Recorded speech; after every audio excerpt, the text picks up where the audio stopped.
निषद्ध देश के राजा नल धर्मपरायण, पराक्रमी और न्यायप्रिय थे। वे घुड़सवारी, धनुर्विद्या और जुआ खेलने में भी निपुण थे।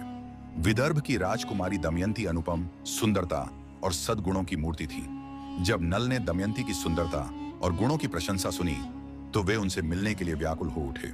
इसी बीच दमयंती ने भी राजा नल के पराक्रम और गुणों की कथाएं सुनी और उनके प्रति आकर्षित हो गईं। दोनों एक दूसरे से बिना मिले ही प्रेम करने लगे। विदर्भ नरेश ने दमयंती के लिए स्वयंवर आयोजित किया। स्वयंवर की सूचना पाकर इंद्र, अग्नि, वरुण और यमराज सहित कई देवता भी दमयंती का हाथ मांगने आए। राजा नल भी स्वयंवर में पहुंचे, लेकिन देवताओं ने उनकी परीक्षा लेने के लिए उनकी ही तरह का रूप धारण कर लिया। दमयंती ने अपनी बुद्धिमत्ता से असली नल को पहचान लिया और वरमाला उन्हें पहना दी। इससे देवता भी प्रसन्न हुए और नल को आशीर्वाद दिया।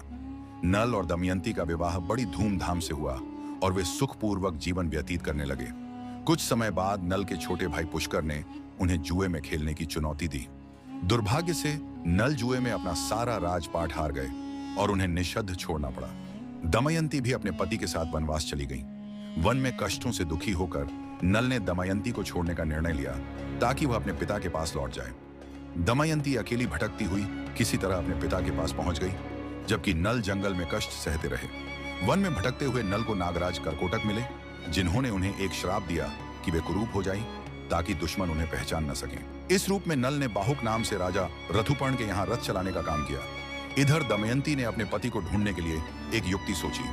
उन्होंने अपने पिता के राज्य में दोबारा स्वयंवर की घोषणा करवाई, ये जानते हुए कि नल इसे सुनकर अवश्य आएंगे। जब राजा रथुपर्ण इस स्वयंवर में जाने के लिए बाहुक नल के साथ निकले तो रास्ते में नल ने अपनी अद्वितीय रथ चालन कला से दमयंती को पहचानने का संकेत दिया। दमयंती ने बाहुक के रूप में छिपे नल को पहचान लिया। नागराज करकोटक के श्राप के समाप्त होते ही नल फिर से अपने वास्तविक रूप में आ गए। बाद में उन्होंने पुष्कर को फिर से जुए में हराकर अपना राज्य वापस पा लिया।